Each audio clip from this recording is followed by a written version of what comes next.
Denver's mayor is getting pushback on his call for shared sacrifice to address the migrant crisis. The elected official who runs Denver's elections says he will not comply with the budget cuts requested by the mayor, not during an election year. Here's Mark Salinger. The cuts that are being asked of my office in a year like this, in 2024, with what we're up against, is absolutely unacceptable. In a city that's asking every department to cut its budget, Denver Clerk and Recorder Paul Lopez says his office will not comply. We're not going to participate in any kind of budget cuts. It's 2024. We have a presidential election. Lopez says Mayor Mike Johnston asked him to cut nearly $1 million out of his budget to help the city pay for the cost of the migrant crisis. Johnston has said the city is short $180 million this year, putting the blame on the more than 40,000 migrants who've arrived in Denver. Every office, from the police department to the animal shelter, is facing cuts. It's a slippery slope when you talk about defunding elections. It's a slippery slope, especially now when our democracy is at stake. $1 million means that you're cutting operations, you're not fulfilling security mandates, or you're cutting personnel. The Office of Clerk and Recorder in Denver is an independently elected, nonpartisan position.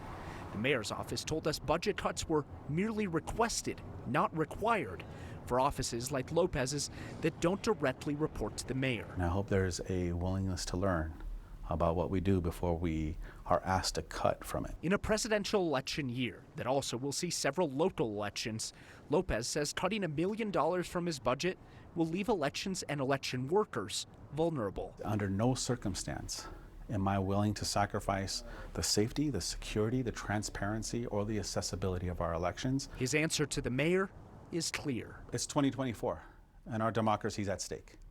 So no.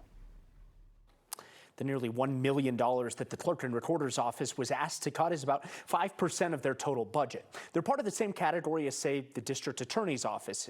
We're told that office has also been asked to cut 5% of its budget, but again, they technically have the choice not to because it's an independently elected office. It's merely a request, Kyle, as the mayor's office put it to me today.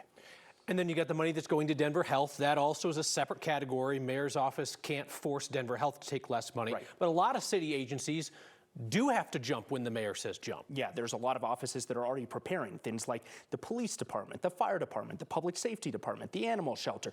All those offices, they don't really have the choice to say no. We asked the mayor's office, hey, are you guys also preparing to take budget cuts? They told us yes. Like the mayor's office itself, the Correct. staff and budget he has control over. They say that they are the part of those budget cuts, just like every other department in Denver. All right, Mark.